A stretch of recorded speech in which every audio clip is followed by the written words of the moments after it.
as he handles this case and as the county deals with the publicity surrounding this case. We appreciate your being here. Jeff will enumerate the charges and detail what the county's findings are up to this point, and then he will take questions. The number of questions may be limited, however. I may cut it off. I may assist him in helping to pick the people who are asking the question. We just ask that you keep the questions to the process of what we're talking about and refrain from asking questions that speculate or get into the political dynamic of the case. For Utah County, this is a murder case, and we're trying a murder case. We're trying to keep the questions to that, but I understand that you're under pressure and have a lot of different questions, and we'll try to answer them. We're joined today by our sheriff and our prosecution team and our county commissioners. Jeff is going to be the only one speaking right now, and I'll introduce right now County Attorney Jeff Gray.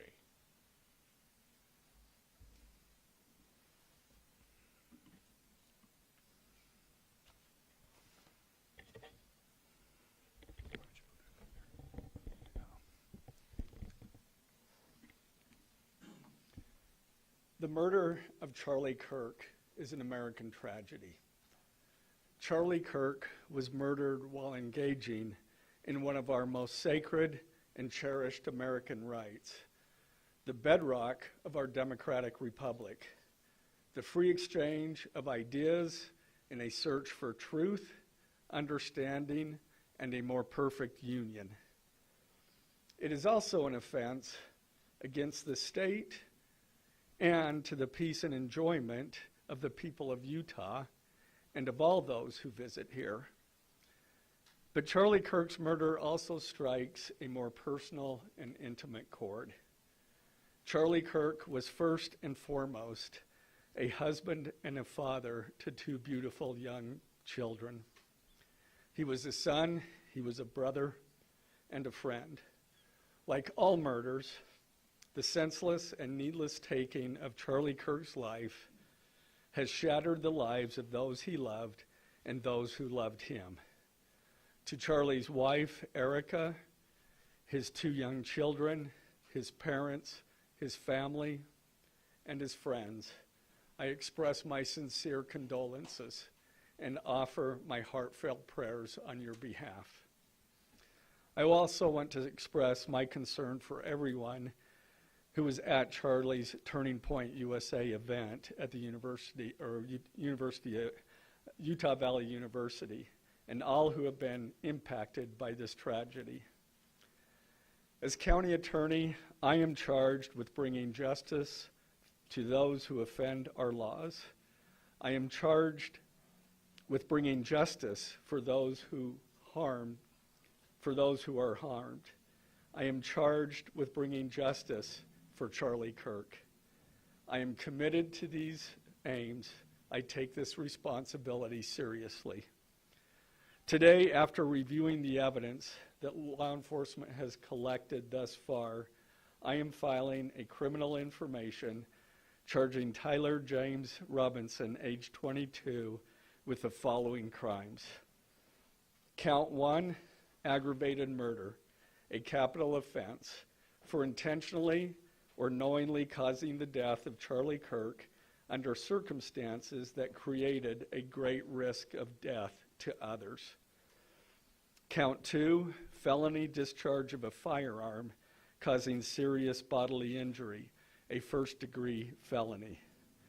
The state is further alleging aggravating factors on counts 1 and 2 because the defendant is believed to have targeted Charlie Kirk based on Charlie Kirk's political expression and did so knowing that children were present and would witness the homicide. The state is also charging defendant with count 3, obstruction of justice, a second-degree felony for moving and concealing the rifle used in the shooting.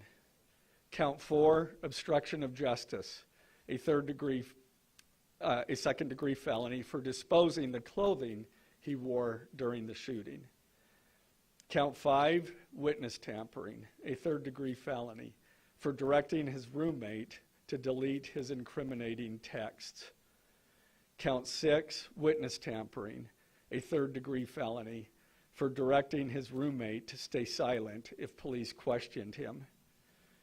And count 7, commission of a violent offense in the presence of a child, a Class A misdemeanor, for committing homicide knowing that children were present and may have seen or heard the murder and did so based on Charlie Kirk's political expression. Also, following the press conference, I am filing a notice of intent to seek the death penalty. I do not take this decision lightly, and it is a decision I have made independently as county attorney, based solely on the available evidence and circumstances and nature of the crime. Because we are seeking the death penalty, the defendant will continue to be held without bail in the Utah County Jail. Turning to the 10-page information, these are the allegations. On September 10th, 2025, at approximately 12:23 p.m., Charlie Kirk was shot and killed while speaking to a large crowd on the campus of Utah Valley University in Orem, Utah. Police found the suspected murder weapon, a bolt-action .30-06 rifle, nearby. Over the next approximately 33 hours, police conducted a manhunt for the shooter until the evening of September 11th, 2025, when Tyler James Robinson surrendered to police at the Washington County Sheriff's Office. DNA consistent with Robinson was found on the rifle's trigger. After shooting Mr. Kirk, Robinson hid the gun, discarded the clothing he wore when he fired the rifle, and told his roommate to delete incriminating text messages and not talk to police. Children were present at the time of the shooting. The shooting. Turning Point USA, a nonprofit organization founded in 2012 by Charlie Kirk, organized a public outdoor event to be held at noon on September 10th, 2025 at UVU. The event was the first in a series of similar events to be held at college campuses nationwide. Mr. Kirk is a well-known conservative activist, famous for these type of events, where he discusses various political issues and debates with audience members. His events and comments have garnered a significant number of supporters and drawn the ire of many who disagree with his political views. The event at UVU was announced far in advance and garnered significant publicity and interest. Consequently, several hundred people attended. Mr. Kirk was interacting with the crowd before the event officially got underway. Then, at approximately noon, Mr. Kirk seated himself under a portable canopy behind a table and microphone. He began speaking to the crowd and fielding questions from attendees, a format Mr. Kirk commonly used at his events. Mr. Kirk allowed his questioners to approach a microphone positioned directly in front of him. Mr. Kirk's team members were very close to him on his right and left, as well as some behind his canopy and others at various close locations near him. The large crowd surrounded Mr. Kirk on three sides. Temporary metal fencing separated attendees from Mr. Kirk by only a matter of feet. Directly above and behind Mr. Kirk was the UVU Hall of Flags, an indoor walkway spanning several hundred feet with floor-to-ceiling glass windows which overlooked the plaza where Mr. Kirk was seated. People were in the walkway at the time of the shooting. Approximately 15 minutes into the event, Mr. Kirk was answering a question about mass shootings by transgender individuals when a gunshot rang out. The bullet struck Mr. Kirk in the neck. He slumped to the ground almost immediately. The bullet's trajectory passed closely to several other individuals beside Mr. Kirk, including the questioner who was standing directly in front of Mr. Kirk. Children were visible near Mr. Kirk's stage when he was shot. Mr. Kirk was rushed to a nearby hospital where he was declared deceased. The medical examiner's report is still pending. So UVU surveillance. So at the moment of the shot, a UVU police officer was watching the crowd from an elevated vantage point. As soon as he heard the shot, he began to scan the area for threats.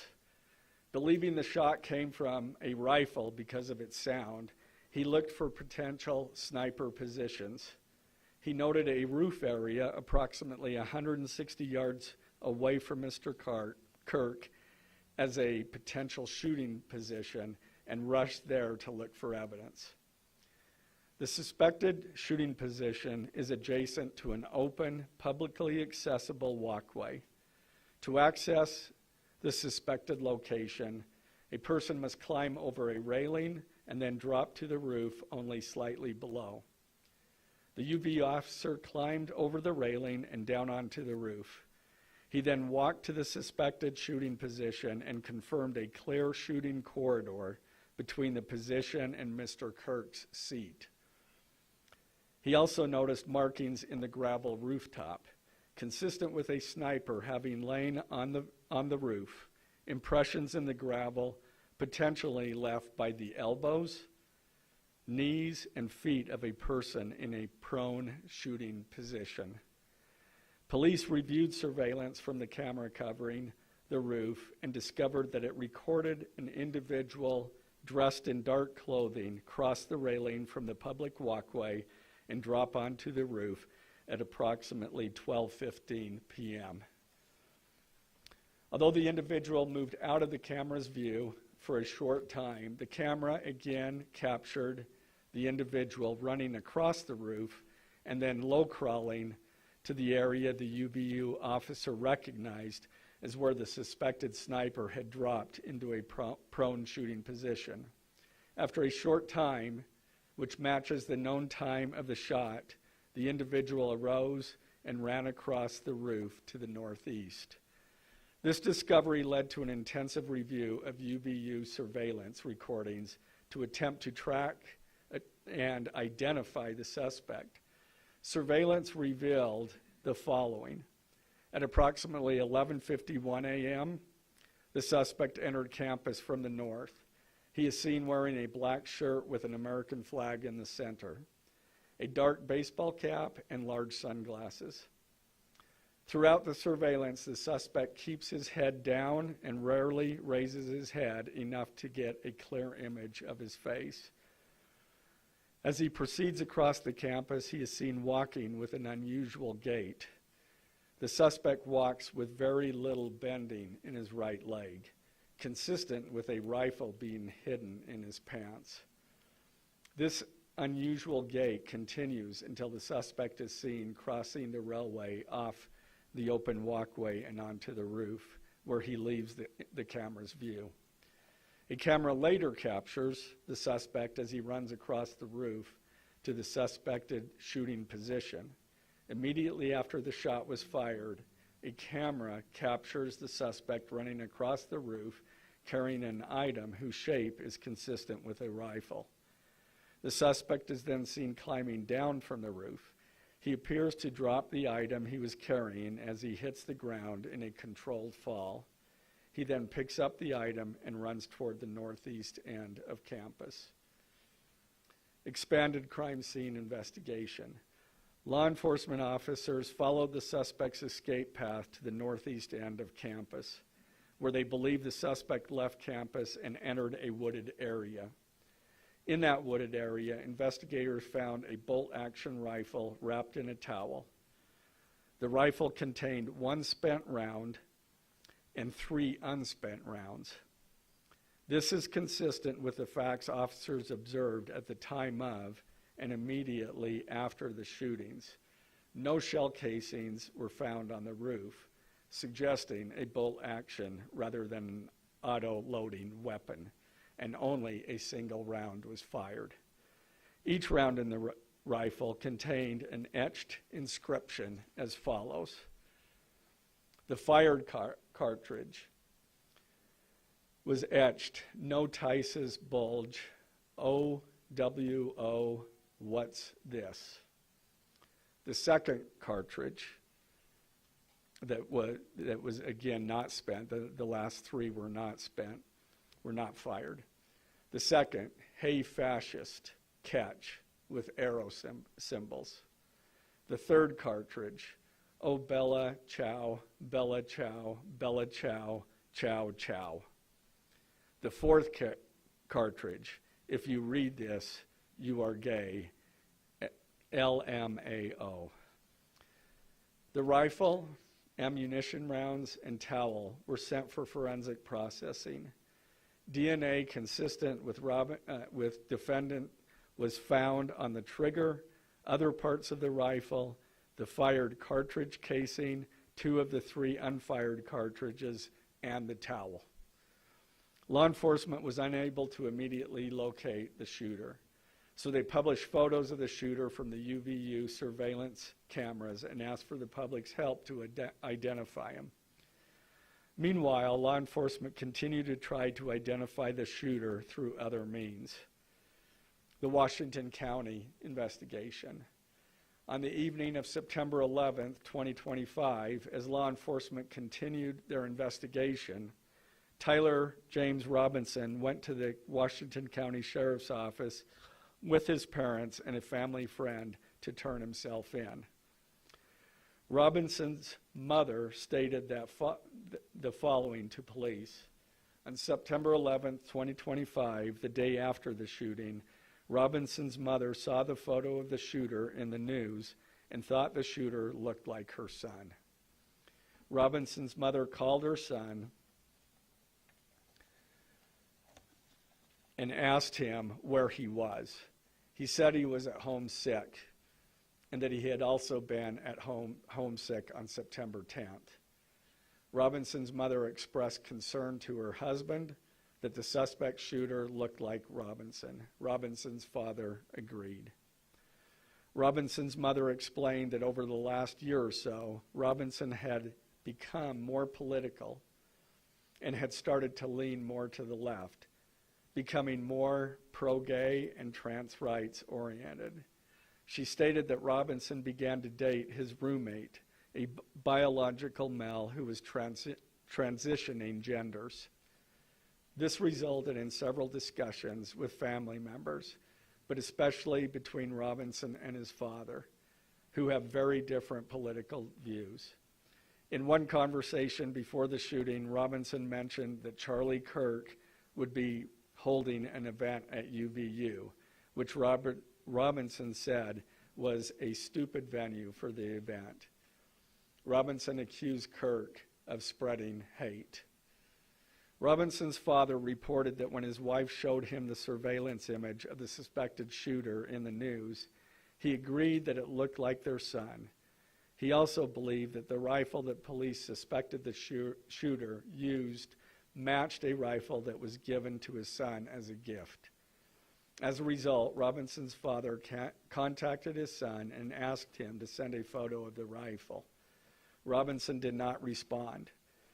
However, Robinson's father spoke on the phone with Robinson. Robinson implied that he planned to take his own life. Robinson's parents were able to convince him to meet at their home. As they discussed the situation, Robinson implied that he was the shooter and stated that he couldn't go to jail and just wanted to end it. When asked why he did it, Robinson explained there is too much evil and the guy, referring to Charlie Kirk, spreads too much hate. They talked about Robinson turning himself in and convinced Robinson to speak with a family friend who is a retired deputy sheriff. At Robinson's father's request, the family friend met with Robinson and his parents and convinced Robinson to turn himself in. The family friend spoke to police and reported telling Robinson that it would be best if he brought all evidence with him to the sheriff's office to avoid police having to search his parents' home. The friend also asked Robinson if he had any clothes that were related to what he did. Robinson replied that he had disposed of the clothes in different areas. The roommate. Police interviewed Robinson's roommate, a biological male who was involved in a romantic relationship with Robinson. The roommate told police that the roommate received messages from Robinson about the shooting, and he did provide those messages to police. On September 10th, 2025, the roommate received a text message from Robinson which said, "Drop what you're doing. Look under my keyboard." The roommate looked under the keyboard and found a note that stated, quote, "I had the opportunity to take out Charlie Kirk, and I'm going to take it." Police found a photograph of this note. The following text exchange, then took place. After reading the note, the roommate responded, "What? You're joking, right?" Robinson, "I am still okay, my love, but am stuck in Orem for a little while longer yet. Shouldn't be long until I can come home, but I gotta grab my rifle still. To be honest, I had hoped to keep this secret till I died of old age. I am sorry to involve you." Roommate, "You weren't the one who did it, right?" Robinson, I am. I'm sorry." Roommate, "I thought they caught the person." Robinson, "No, they grabbed some crazy old dude, then interrogated someone in similar clothing. I had planned to grab my rifle from my drop point shortly after, but most of that side of town got locked down. It's quiet, almost enough to get out, but there's one vehicle lingering." Roommate, "Why?" Robinson, "Why did I do it?" Roommate, "Yeah." Robinson, "I had enough of his hatred. Some hate can't be negotiated out. If I am able to grab my rifle unseen, I will have left no evidence. Going to attempt to retrieve it again. Hopefully they have moved on. I haven't seen anything about them finding it." Roommate, "How long have you been planning this?" Robinson, "A bit over a week, I believe. I can get close to it, but there is a squad car parked right by it. I think they already swept that spot, but I don't want to chance it." Robinson again, "I'm wishing I had circled back and grabbed it as soon as I got to my vehicle. I'm worried what my old man would do if I didn't bring back Grandpa's rifle. IDEK if it's had a serial number, but it wouldn't trace to me. I worry about prints. I had to leave it in a bush where I changed outfits. Didn't have the ability or time to bring it with. I might have to abandon it and hope they don't find prints. How the F will I explain losing it to my old man? Only thing I left was the rifle wrapped in a towel. Remember how I was engraving bullets? The F in messages are mostly a big meme. If I see notice bulge UWU on Fox News, I might have a stroke all right. I'm going to have to leave it. That really effing sucks. Judging from today, I'd say Grandpa's gun does just fine, IDK.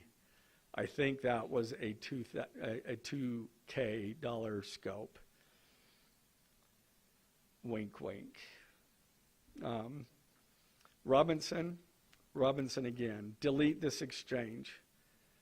Again, Robinson, my dad wants photos of the rifle. He says Grandpa wants to know who has what. The feds released a photo of the rifle, and it is very unique. He's calling me, RN, not answering. Robinson, since Trump got into office, my dad has been pretty diehard MAGA. Robinson, I'm going to turn myself in willingly. One of my neighbors here is a deputy for the sheriff. Again, you are all I worry about, love. That came from Robinson. Roommate, I'm much more worried about you. Robinson, don't talk to the media, please. Don't take any interviews or make any comments. If any police ask you questions, ask for a lawyer, and stay silent. The search for Robinson's residence. Police executed a search warrant on Robinson's residence. During that search, police discovered a shell casing with etchings like the etchings found on the shells in the rifle near UVU. Police also found several target boards with bullet holes in Robinson's home. Now, as I stated in the beginning when I read those allegations, these are allegations. And like the evidence set forth in this statement, those allegations, what you've heard from the media, even from state and federal officials, has not been tested in the crucible of a jury trial. I understand the public's desire to know the facts. My own family members have pressed me for information.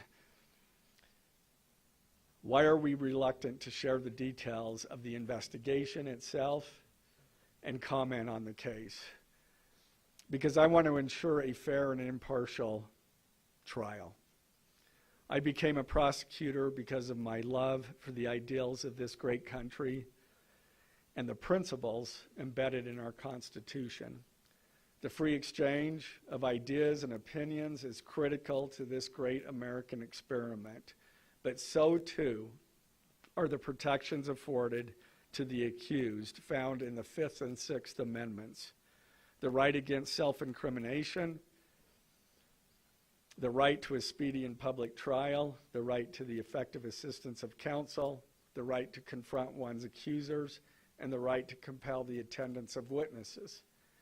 And perhaps most importantly, under our Constitution, the accused is presumed innocent until we, the state, prove to an impartial jury of defendant's peers his guilt beyond a reasonable doubt. That jury cannot rely on our allegations, on what they hear in the news, or on what they hear from a public official. The jury is the sole trier of fact, and they will ultimately determine those facts based on evidence a trial judge has determined is admissible. Again, as prosecutors, we bear the burden to prove guilt beyond a reasonable doubt. But make no mistake, we welcome this burden. I'd like to now introduce my trial team who will be charged with prosecuting the case. This is a veteran and expert team of some of the state's best trial attorneys. Chad Grunander, who is one of my two chief deputies, Ryan McBride and David Sturgill on the far right there.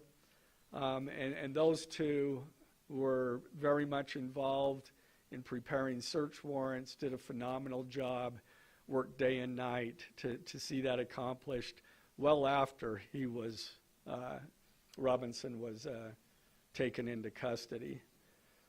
Also, Lauren Hunt, she is one of our special victims prosecutors, and Chris Ballard, my second chief deputy, who will be handling motions.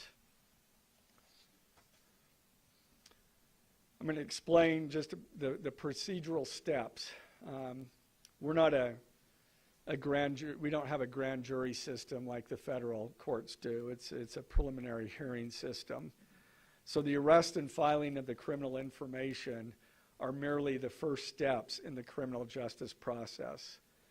Today at 3 p.m., the defendant will appear before a judge in the Utah 4th District Court for his first appearance to be informed of these charges and to ensure that he has an attorney to represent him. The hearing will be brief. The judge will conduct that first appearance virtually via WebEx. This is not unusual.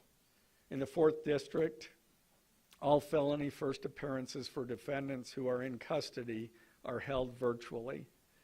A link to that hearing is available for media on the Utah State Courts X account at Utah State Courts. Now, following defendant's first appearance, he will be entitled to a preliminary hearing. At that hearing, the state will be required to show probable cause that defendant committed the crimes. The purpose of the preliminary hearing is not to determine guilt, but simply to assure the court that the prosecution has enough evidence to proceed to trial. If a judge finds probable cause and binds the case over for trial, an arraignment hearing will be held. At that hearing, a judge will again inform defendant of the charges against him and require him to enter a plea to each charge. The next step following the arraignment is an opportunity for the parties to file any relevant motions and then ultimately the trial itself. This case has generated a tremendous amount of interest across our nation and even the world. The public's desire for information is understandable, but it bears reiterating that this case will be tried in a court of law consistent with our Constitution, not the court of public opinion. Thus, we will only discuss the case with the press occasionally.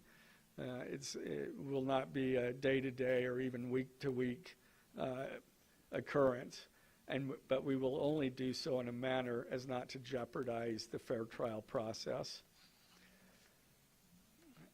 Before I conclude, I want to express my appreciation for the tireless work of our local, state, and federal law enforcement officers. They have an extremely difficult, dangerous, and often thankless job. I'm proud to acknowledge the exceptional work they do every day, and particularly their work on this case. It was truly a marvel to witness. Their skilled work and dedication have brought us to this point.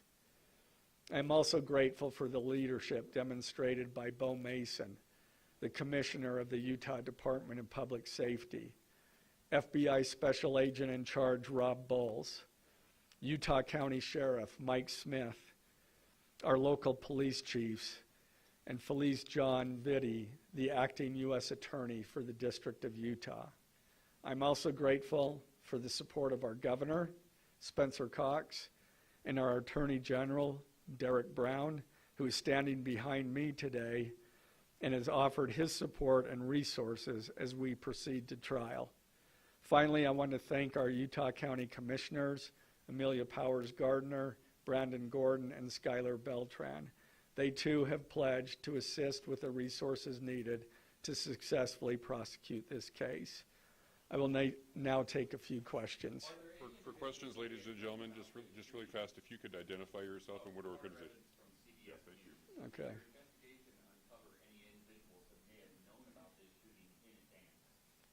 They are still looking into it. It's an undergoing investigation. So is that a possibility?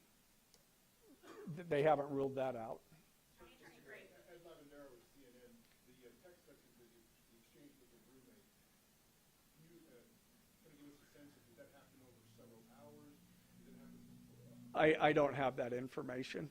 Emily Anderson, Stars and Solid Tribune. I know, acknowledging that you made this decision to pursue the death penalty independently, did you hear it all from the Trump administration or Governor Cox's administration as you were working on these charges?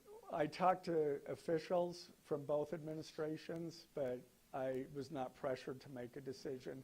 I understood their feelings on it because it was in the news, but we didn't really discuss that. Mr. Gray, the FBI director. Do you have any indication that transgender issues played a role in the motivations for this shooting?